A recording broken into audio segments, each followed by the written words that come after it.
So the NBA draft is now 1 week away. We know the Atlanta Hawks have the number one overall pick, and Bronny James could hear his name called. Bronny has worked out with just two teams, the Suns and the Lakers, but several teams are saying they had a hard time securing workouts with him. His agent, Rich Paul, says that was by design. The star agent says that it's all about getting the perfect fit, but is he limiting his client, Rodney? Yes, and he should.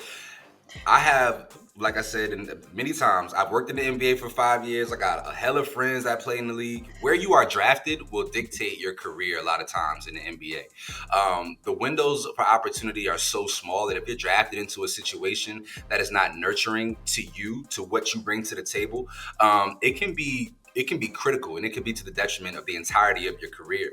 Like it was always said that the San Antonio Spurs, their player development was far beyond any other team in the entire NBA. So if you got drafted to the Spurs, you had a chance to be a pro for 10, 15 years. Whereas if you got drafted to, let's say, the Washington Wizards, the organization that I worked for many years, which is very unserious, right? Then you picked up bad habits along the way because their front office was just jokes. And then the veterans and leadership in the locker room, were also jokes. And so, this is very critical for Bronny James to be a part of an organization that understands what player development even is. So do you feel like the Suns and the Lakers are two teams that understand that?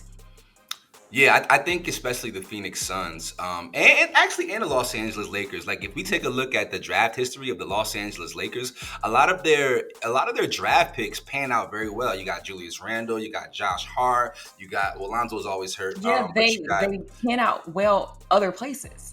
It does, but that's what I'm saying. But where they were drafted allowed them some level of professionalism, right? If you live in LA, if Okay. you're drafted to be a Laker, like you are being nurtured under a spotlight that is unlike any other in the entire NBA. And so you have to come ready to play. Even if you're not successful on the court as far as winning is concerned, you have to show people that you are working hard because this is Kobe Bryant's city. So you can't get by just being the dude popping up and poppy and having a good time and you ain't putting no work in the gym because they will clown you out here straight like that.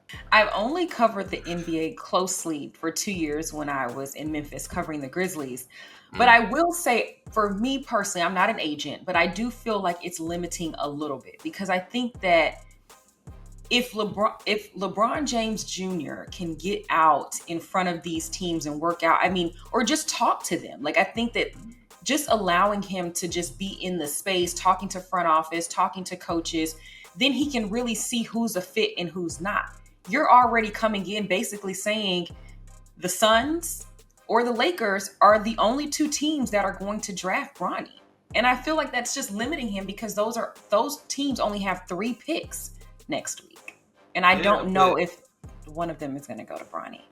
hey man, we saw this with Eli Manning, right? It's just like sometimes when you got certain DNA, you get to dictate certain things. I'm never gonna be mad at somebody using nepotism to put their children in position to be successful in life. I'm just not gonna do that because I'm a father and I know what it takes for me to be where I'm at.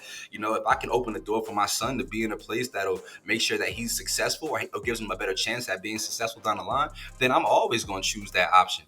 Rich Paul is brilliant, right? Like he plays chess out here with these people. And so, if he's identified places that Bronny needs to be in order for Bronny to be successful, then he's going to do that while also keeping him close in proximity to his family and the empire that LeBron James is structuring out here in LA, then I can't be mad at it. Rich has been in the business for a long time, so he kind of knows the inner workings of a lot of these organizations.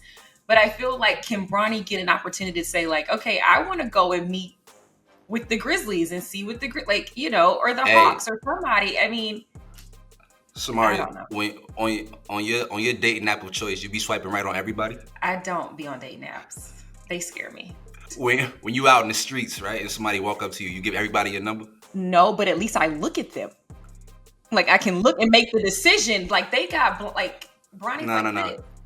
You look from afar, and even so, before they even have a chance to walk up to you and ask you for the number, you've already assessed that's not the one for me. That's how I do it anyway, or used to do it back in my day. Oh yeah, cleared up. Cleared up. Wrap it up. Wrap this segment up, Samaria. Come on, let's go. Y'all let us know down in the comments. Do you feel like Bronny James should have actually worked out with some of these teams, or do you feel like Rich Paul is just the great agent that he is?